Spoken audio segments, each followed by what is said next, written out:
whole lot to get through in the next half an hour in the company of one of the top men in the very competitive sport of F1. And I'm delighted to say, joining Simon and myself here in studio, team principal and chief executive of Red Bull Racing, Christian Horner, is live in studio. Christian, good morning to you. Good morning. Good morning to you. First things first, Simon, check this out. The front page of the Times, and there is Christian Horner. Christian Horner, boss of Red Bull Formula One team, celebrates with his wife Jerry after receiving a CBE at Buckingham Palace. How was that? Yeah, it was a very special day. I mean, very honoured to pick up an award like that and to be able to share it with your family there. And the boss himself was handing them out yesterday, so the King was administering ceremonies there. So it was a very special day. The boss himself. I like that. Just as important a question, and there's a reason for me asking this, Christian. Have you ever heard of a motorsport magazine called Octane? I've heard of a magazine called Octane. Is it a motorsport magazine or is it a... Apparently it was a highly coveted, very much sought after magazine that Mr. Jordan used to you owned it. I sold it to Felix Dennis. Indeed. Excellent. Yeah. Excellent. So you covered that, Christian. You've never heard of it? I've not one that I remember that well, I must admit. See, you always say this. I'm like, Octane, who's ever read that? That's fine. One of the biggest motor magazines in the country, but that's fine. I'm sure it was, and I'm sure it is, and it's still being well run. We have a lot to get through. Incidentally, you're intrigued by the competitive nature of Christian's industry, are you not? What goes on in it? To a point. Yeah, to a point. Obviously, owning a car magazine and investing in one gives an indication that I have some interest in that particular industry. And understanding, spent some time with Sterling Moss, who wrote for us, and people like Nick Mason, who are real petrol heads, and Rowan Atkinson, that wrote for us a few times, or regularly. And then understanding that the evolution of F1 from, rear engine, mid or front engine cars to mid engine cars to aerodynamics and all that sort of stuff interests me. But actually watching F1, I'm afraid, is not. I've been to Spa, I've been to various races, and it didn't engage me. But a lot of my friends are Italians, and they're mad, absolutely mad F1 enthusiasts. Of course. And I had the misfortune of spending some time with Eddie Jordan, which put me right off it, full stop. So there we are. See, this is what you get in here, Christian. He speaks his mind. Let's get into it, because it's been a very interesting season for you, and it came to a close earlier this month, and the championship was won by your man Max Verstappen, who joins Prost and Vettel as a four-time champion. Now that is amazing. Where does he sit for you, Christian? You know the sport inside out.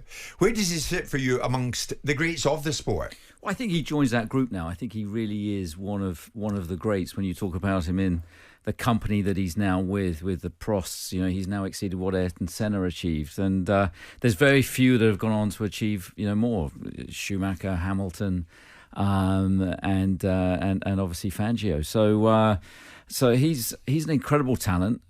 He's still evolving. He's still getting better. I think this year was arguably his strongest year, because we didn't have the strongest car this year for certainly elements of the season. We were a little bit on the back foot, and he's delivered incredibly consistently and really punched above his weight. So yeah, an incredible season from him. Is it down to the brilliance of Verstappen, or is it down to, you say the car wasn't quite where you wanted it to be? Is it down to the brilliance of the car? Well, look, it's a combination of factors, like all these things. But and we started the season really well. We came out of the blocks, and we won 7 out of the first 10 races. But the opposition started coming back at us from sort of the late spring. McLaren started to get performance on their car, then Ferrari and Mercedes. And it was a tough few summer months for us, as suddenly the developments that we were bringing to the car weren't adding the performance that we wanted, and Max was having to drive the wheels of it to keep himself in contention and in control of that championship. And then at the back end of the year, we managed to get some more performance on the car and some big wins. I mean, in Brazil with Max was outstanding, and then more recently in Qatar. I mean, they put their bodies through it, Simon. I think I read that they have to have extraordinary levels of fitness. Oh, yeah. Yeah, I mean, I listened to Ross Brawn talk about it recently when he had an evening over in the city, and he was talking about the evolution of the Brawn team and ultimately the journey of drivers and the technological advances, and that sort of stuff really interests me because it's intriguing to see what people go through. And you look at, I mean, back in the day, of course, I liked James Hunt and I liked Damon Hill and I liked Prost and I liked Nelson Piquet and the controversies that went with it. It feels like lots of sport that F1 has become a little bit more sanitised than when you got back in the day when you saw Hunt the Shunt or you saw these sort of people that were around that were of a personality. But listen, it's a brilliant sport. I mean, what Bernie did with the sport, the Silvio Berlusconi School of Management, which is basically own things in a certain way, was brilliant and challenging in its own merit. But it's an intriguing sport in lots of ways. I think so. And Christian, I think we've got you quite a poignant moment because breaking team news this morning, Sergio Pérez has now left you. Yep. Okay, we might get into that. And in comes Liam Lawson. What happened to Perez? What happens in a situation like that? I mean, in football terms, so-and-so has been sacked. Russell Martin's been sacked at Southampton. Gary O'Neill's lost his job at Wolves. Is he sacked? No, it's a little different to that. I mean, Sergio's been with us for 4 years, and the first 3 years he played a huge role in the team, and certainly in that first Drivers' World Championship. You've only got to think back to Abu Dhabi 21, the role that he played for the team on that day. Constructors champions in 22, 23. He was second in the World Championship in the Drivers last year. He's just had a really tough year this year, and we sat down last week. We'd obviously been talking about it a little bit beforehand and decided that it was right for both of us just to step back, for him to step out of the car, take a bit of time with his family, work out what he wants to do. He's still going to be involved with the team. He'll be doing a couple of show runs with us during next year, but it was right for him because it wasn't enjoyable for him either, getting all this scrutiny and pressure and expectation every weekend. But he'd signed a new contract in June last year. He had signed a new contract, but of course in those contracts for 2 years there are, I'm not going to go into the details of the contract, but inevitably there are stipulations that there are obligations between the team and the driver. So anyway, we sat down and we talked it through, and at that point in time it's about relationships, and we've always had a great relationship with Sergio. I see. But did he come up short in terms of performance? I think you guys demand the best. By his own admission, I mean, he was 280 points behind his teammate this year. We lost the Constructors' Championship by just over 70 points. So he knew that by his own high standards, it wasn't achieving what he wanted or what we needed as a team. So we just had a grown-up discussion about it, and he's a great guy, and he'll go away, work out what he wants to do. Maybe he'll want to come back to the sport in maybe next year even. A grown-up discussion. That's the sort of thing that you would say that when something comes to an impasse, you have to have a grown-up discussion. I was going to ask Christian, is it difficult to keep a lid on drivers and their outbursts and their expectations and their way that they public face?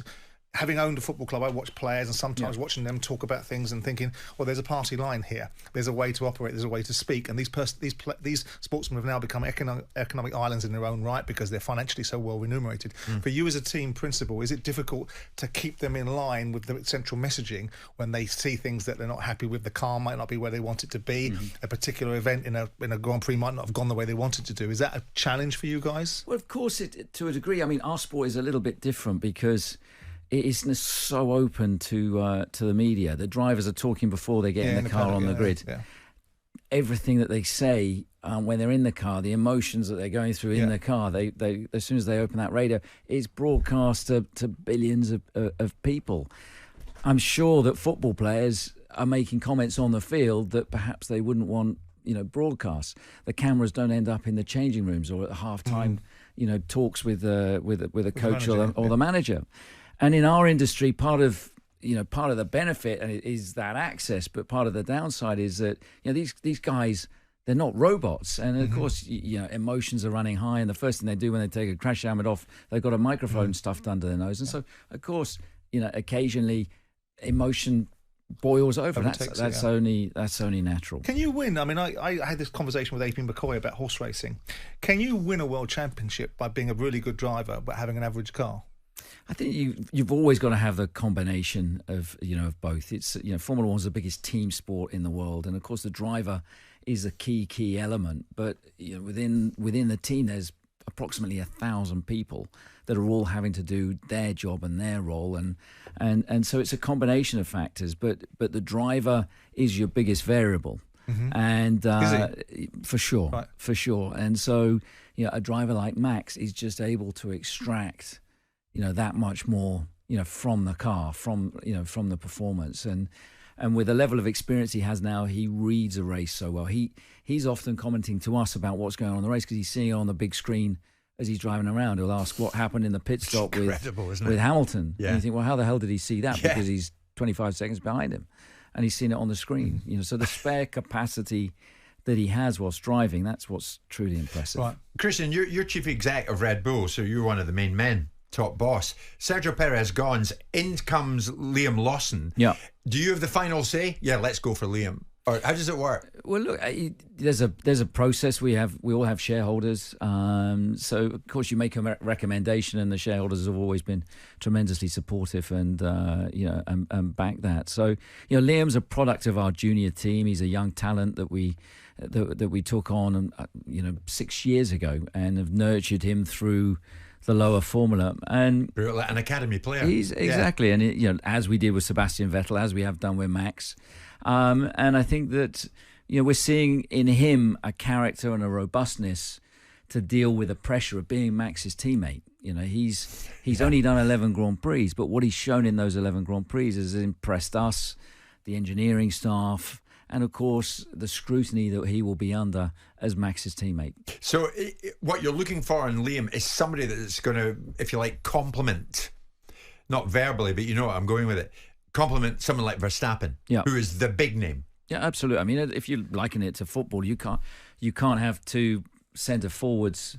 You've got to have have strength and depth in your team, and I think that Liam, with the experience that he has in coming into the team, is there to provide that strength and depth in what we need from an engineering perspective, from a tactical perspective, because it's going to be tight next year. You've got Ferrari that'll have Hamilton and Leclerc, two very strong drivers. You've got Norris and Oscar Piastri in McLaren. These must be buggers of relationships to manage, though, aren't they? Because you've got two drivers that are competing to be the number one.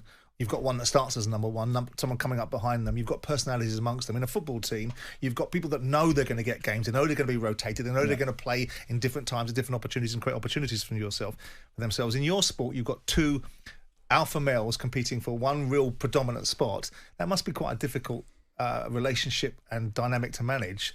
And hoping that they actually get on with one another, and perhaps they've got to sacrifice things for one another to be able to achieve outcomes for the team. I think that there's contradicting aspects with that, because on the one hand you've got the team, and the drivers are contractors to the team. Yeah. On the other side, you've got the Drivers' Championship, where the interest and the individual interest. Now we're perhaps slightly different to other teams, where we go, do you know what? And it's about communication, being upfront with the drivers. Max Verstappen is the most valuable asset in Formula One. He's our lead driver. Yeah, he goes first. If you can get close to him, fantastic. But the reality is the expectation is for Max to win. Yeah. A team like Ferrari, for example, next year are going to have two drivers that are going to be taking points off each other. And which horse do you back? You have to back both of them, but that sometimes becomes divisive within a team. So different teams have different approaches to how they Christian, go racing. it's fascinating. So many messages coming in. We have a whole load of F1 enthusiasts listening to you this morning. Here's a cheeky one. Verstappen, his fourth title? No, it's only 3 because Lewis got robbed. Many messages coming in, but many very complimentary messages about the ability of Max Verstappen. Complimentary about you as well. Christian Horner is with us. Stay with us. Mr. Horner, of course, CBE. We're going to get your questions shortly. Christian's a busy man this morning, but I very, very quickly tried to persuade him to say on an extra 10 minutes, so we're going to get some of your questions to Christian before he goes. Didn't get any choice, did he? And he very kindly agreed. Didn't get any choice, did you, mate? Because unlike Simon, I'm very polite with my approach, Christian, and you know what you're getting. You know what I mean. I never managed any race car magazine, but is Octane still? You can just about manage yourself, mate. Very true. Is it still in the shops? Can I buy a copy of Octane, or is it now defunct? No, it's not defunct. No. But I sold it and made quite a bit of money out, so I don't really care. So you're laughing anyway. Christian, let me put this to you, and I'm kind of stealing it from another questioner. 2022-23, your team won the Constructor Championships, but this year you finished third. Yeah. Overtaken by McLaren and Ferrari. So the closing of the gap, if you like, is that more down to a reduction from Red Bull or improvements by your rivals? I think when you've got stable regulations like we've had, you get convergence. Ideas converge, the cars converge. And we set ourselves up with 2023, where we won 22 out of 23 races. That was always going to be impossible to replicate. So this year we won 9 races. That's 3 more than any other team. We had 8 pole positions and we won 4 of the sprint races, which was more than any other team achieved. But the collective points of both cars in the constructors, we were only able to finish third. And that was obviously frustrating for the team, for the workforce. And that's why we've decided to change things around a little bit for 2025. I mean, it's really down to just how good a driver Max Verstappen is. He's won 4 in the bounce. Does that become a problem in terms of engagement amongst the F1 audience, that at some point you've got somebody here who's so dominant? Well, they're almost looking for someone to take over the mantle. You get that in any sport. Nobody likes serial winning, and what we've had. Except the winners, of course. Except the winners, and what we've had this year. We've had 7 different winners. 7 drivers have won more than a race. Lewis won 2, George Russell won 2, the McLaren drivers won, the Ferrari drivers both won. So. That increases the intrigue, and so the interest in this year's championship was off the charts, and I think that will carry through into 25 because it's the last year of these regs. The cars have converged. You've got 4 teams that are going to be very close with each other, and it's going to be about all those marginal gains, about getting it right on the day across those 24 races. The level at which they perform. I think you and I spoke about the movie Senna we've seen, which was absolutely amazing. Unless you're actually there and you see how fast they're driving. I mean, at times, Christian, it sounds like a silly question, but I'm going to ask it. Even someone like yourself, do you step back and you think, what am I watching? Look, I mean, these drivers are incredible. And you've only got to see a Grand Prix car live to see the energy of it, the speed of it. It's like any live sport. I think until you see it live, you can't really appreciate the skill that's involved, and the ability these drivers have to be not only driving the cars but talking, thinking about strategy, managing tyres, managing all these different aspects within the car. It's very, very impressive. Is it still as dangerous as ever?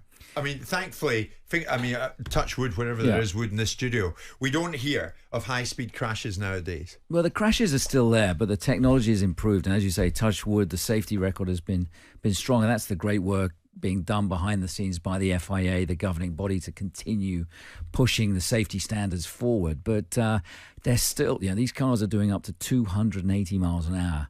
Quite often on street circuits where you're racing through, concrete with concrete barriers and walls. So there is always going to be an element of danger, but the cars have made massive steps over the last 20 years. Are these guys absolutely fearless? They have to be. They have to be, and they have to be able to detach themselves from that fear. Otherwise, you would never get in one of these cars. I mean, they are rocket ships. How do they actually get on? I mean, I'll ask you in a second what you may or may not expect from Lewis Hamilton, but does Verstappen actually get on with Hamilton, or can they see each other far enough? They're 2 very different people. I mean, they are different personalities, different characters. I think there's a respect, and that's the most important thing.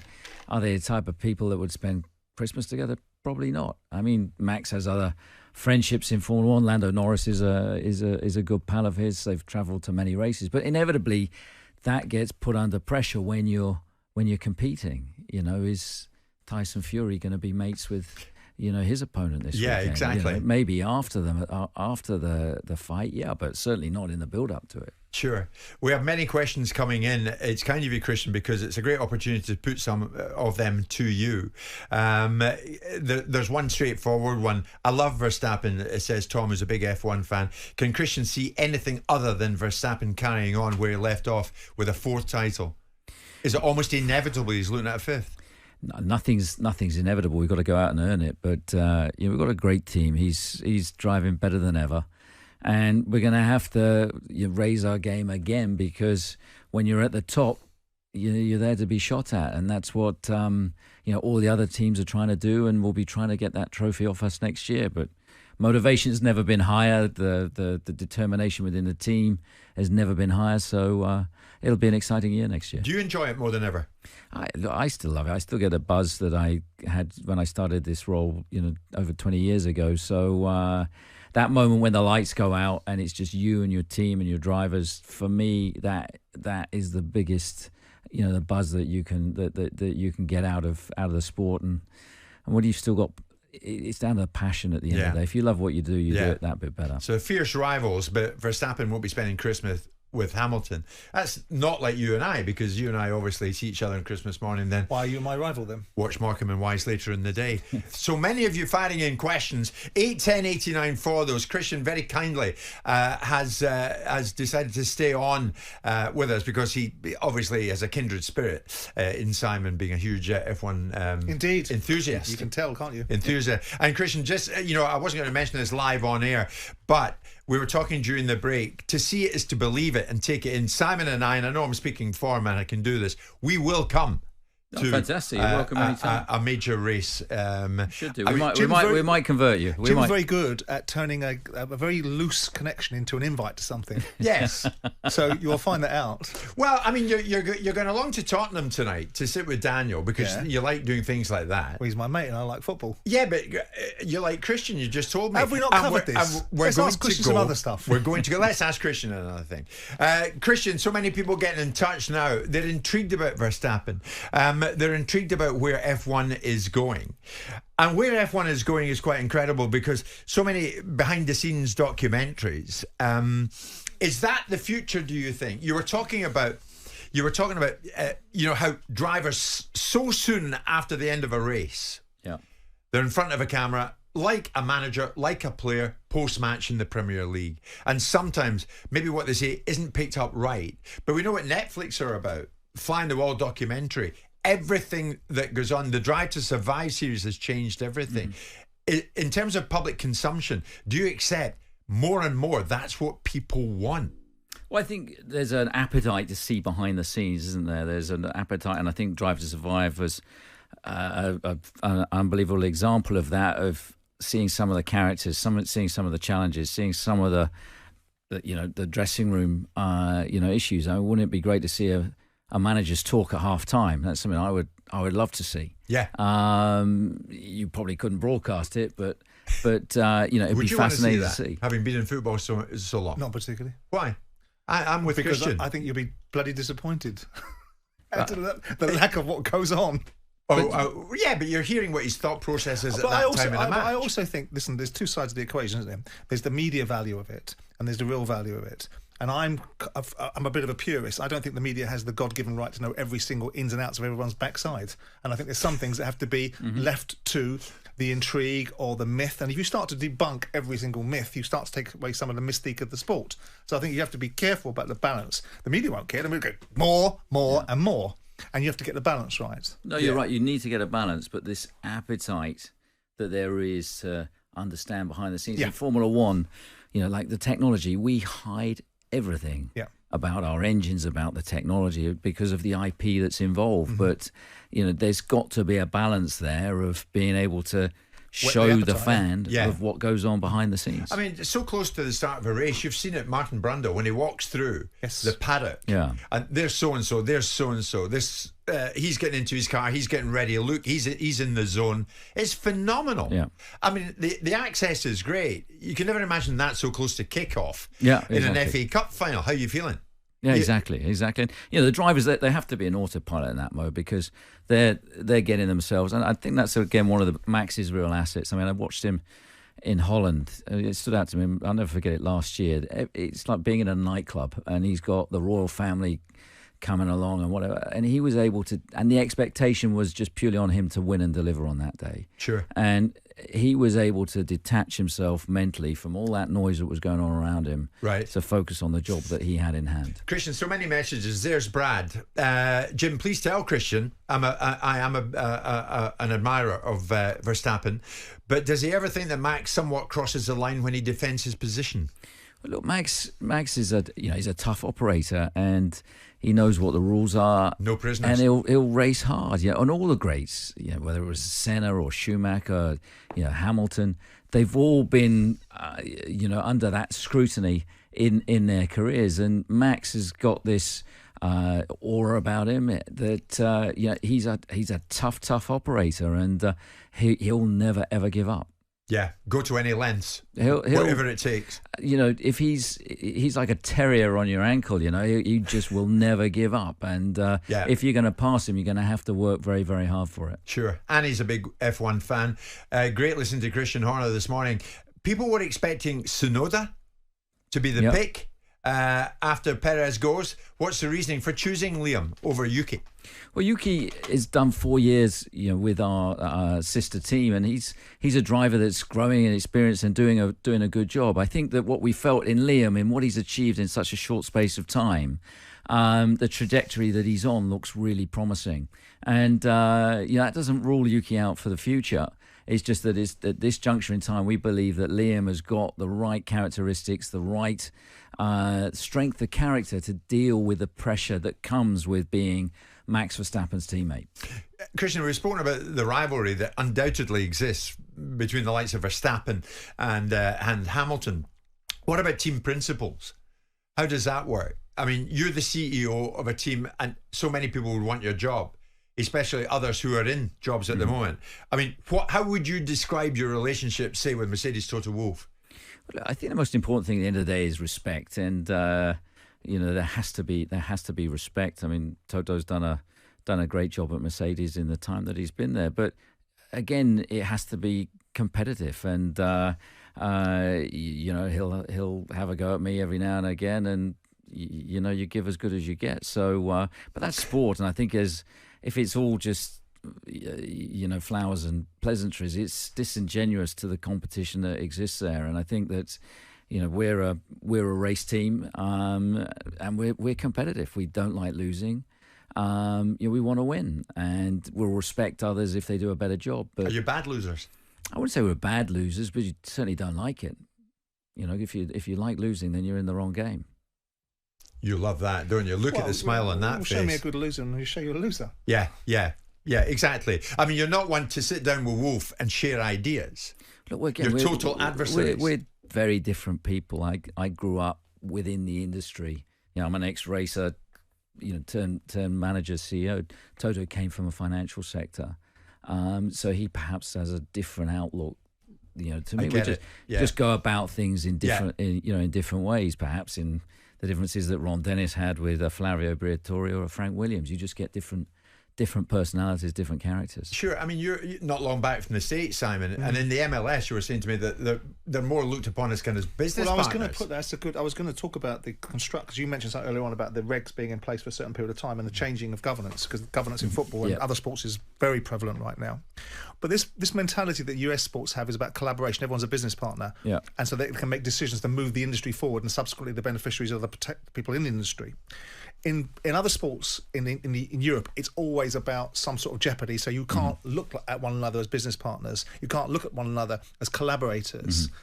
Obviously not sharing industry information about how your cars are manufactured, but is there a collaborative thought process amongst the owners? Well, I think that there needs to be an element of that. I mean, we're US owned now by Liberty Media Group, and the competition needs to be on the track or on the field, because there's more to the business than that. I think as custodians of the sport, we have a responsibility for what is the sport going to be in the future. What should those future regulations be?